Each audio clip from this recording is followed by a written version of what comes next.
When Mrs. Sirmao Bandaranaike was the Prime Minister of Sri Lanka, she ended her every public talk invoking the blessings of the triple gem on the people, on the audience or the listeners, saying, Teruvan Saranai. May the triple gem bless you. Blessing others is a very good, very wholesome, noble act. Blessing others can be a blessing on oneself too. It is only from a blessed mind that blessing on others could emanate. When you are blessing others, first you are blessed before others are blessed. You are blessed by love, kindness, sympathy, goodwill, friendliness for the benefit of others. Blessing comes out of benevolence. But one can bless others only if one is blessed, only when one is happy, only when one is tranquil, only when there is blessing in one's own mind. Uttering the very words of blessing can turn the mind blissful for the moment by the friendliness, the goodwill it shows. Christians and Catholics bless others. May God, the Almighty God, bless you. Or they may say, may Jesus bless you. Muslims say, may Allah, Almighty Allah, bless you. And there are some people who bless others with the blessings of local deities. May God Saman bless you. May God Dadimunda bless you. May God, the deity Allanayaka, bless you. Similarly, different religious people invoke blessings on others, on different cultures. And blessing others shows a civilized nature, a gentle nature, a cultured nature of a speech that can be first and foremost be a blessing on the one who blesses others. Even the Buddha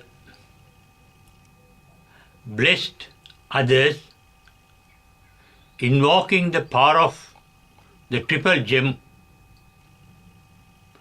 that was living at the time.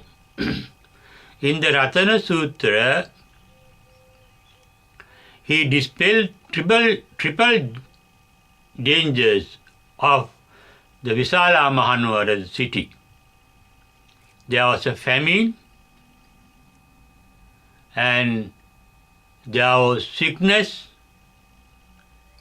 and there was death. There was an epidemic, and through epidemic many people died. And that all brought poverty to that city. Buddha speaking the good nature of the triple gem, Buddha Ratna, Dhamma Ratna, Sangha Ratna. Even the very word triple gem, Thiruvan, Tiruvida Ratna, comes from the Ratana Sutra he recited at Visala Mahanuvara. Etena Satyen Swati Hotu, Ratanam Panitam. Buddha Ratanam Panitam, Dhamma Ratanam Panitam. That is how he recited blessings on others. But as Buddhists, we had to go deep into this blessing, whether there is an outside force blessing on the blessed people. And even the local Sinhalese believing on local gods invoke the blessings of unseen beings on others.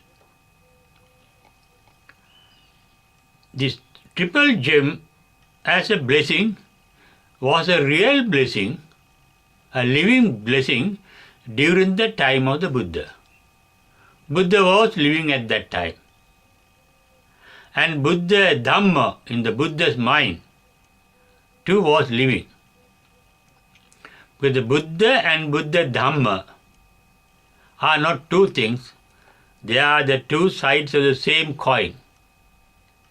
In the Vakkali Sutta, Buddha said to Vakkali, Yo dhammam passati, so mam passati.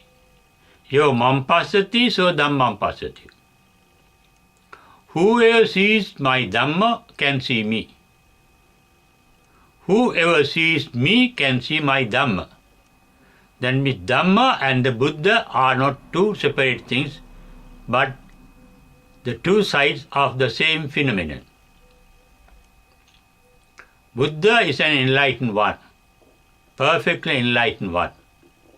No enlightenment is possible without the realization of nirvana. No nirvana is possible without the realization of enlightenment. Enlightened one is a Buddha. Maybe a people Buddha, or maybe a silent Buddha, or maybe a perfect Buddha. Buddha was living at the time, or maybe a silent Buddha, or maybe a perfect Buddha. Buddha was living at the time when the Ratana Sutta was recited, blessing the city Visala Mahana. And as the Buddha was living, the Buddha Dhamma, Nirvana Dharma was living at that time. And the blessing of the enlightened disciples was there because they were enlightened disciples, Arahants. But we never hear of Arahants now. Therefore, at the present, we don't have a living Buddha. We don't have a living Buddhahood that has realized Nirvana Dharma. And we don't have enlightened disciples of the Buddha. But there is Buddhahood, a latent Buddhahood in us, a latent Dharma in us, a latent peoplehood in us. And we can invoke the blessings of the latent Buddha in us. That is called Bodhi, the seed of Buddhahood. The Buddhahood called Pacceka Buddhahood or Samma Sambuddhahood or Saka Buddhahood doesn't come from outside, it is within us. The enlightenment is within us. The Nirvana is within us. They are latent. They are covered by defilements. But we may feel the effect of the Buddhahood in us, the wisdom in us. We may experience it as our insight. We may experience it as our wisdom. And we may experience it as our conscience. There is an inner intuition showing us what is good and what is bad, what is moral and what is immoral, what is wholesome and what is unwholesome. If you follow that advice, that means we have the tranquility of nirvana within ourselves. Our mind can be tranquil. our mind can be peaceful. When our mind is peaceful, that is only when we listen to our own consciousness, our own insight, Buddha called insight, and when we listen to that insight, we are pupils of that Buddhahood. Therefore, real triple gem is in us. A gem is a stone, perfectly purified stone. When all the defilements are removed from a stone, it turns into a gem. It is charcoal, it is graphite that turns into diamonds, the brightest gems. Similarly, we have gem-like Buddha qualities in us, the Dharma qualities in us, Nirvana Dharma qualities in us, and Arahanthood or enlightened hood within us to be opened up one day. Then blessing somebody, may the triple gem bless you, means we are wishing others for the opening of the triple gem inside them. Before we bless others, before they become blessed, we too become blessed, because as you sow, so you shall reap. We are reaping good words, we are reaping gentle words. Blessing others itself is a blessing, not only on others, but also on oneself. And such a person is a wise person. A Buddhist really means a wise person. Buddhi is wisdom. A wisdomist, Buddhist is a wisdomist. Wisdom is the superior or supreme wisdom, not the general intelligence, the worldly intelligence, but the superworldly, spiritual wisdom that brings it wholeness, the sacredness into us.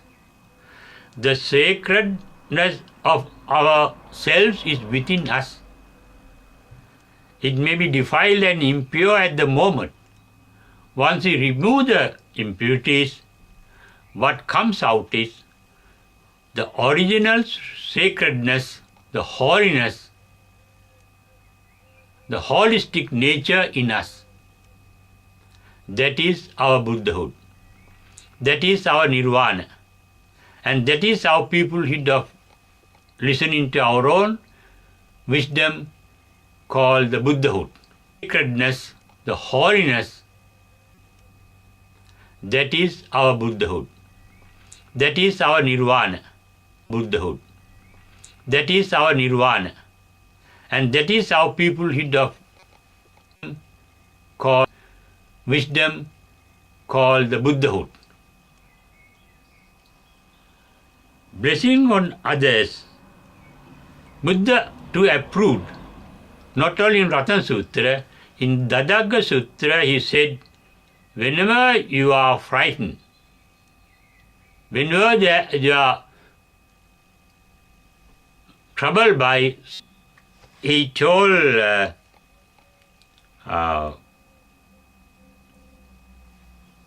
one who was going through a forest, Chattamanavaka. He knew that Chattamanava would be killed by thieves in the forest, but he asked him to recite the good nature of the triple gem. And thereafter the death, he had gone to heaven according to the records. Even Dr. Masaru Emoto, the scientist, Japanese scientist, had proved blessings can have terrible effect on others, as well as curse. He had experimented it with water. When the water is blamed, it shows its effect.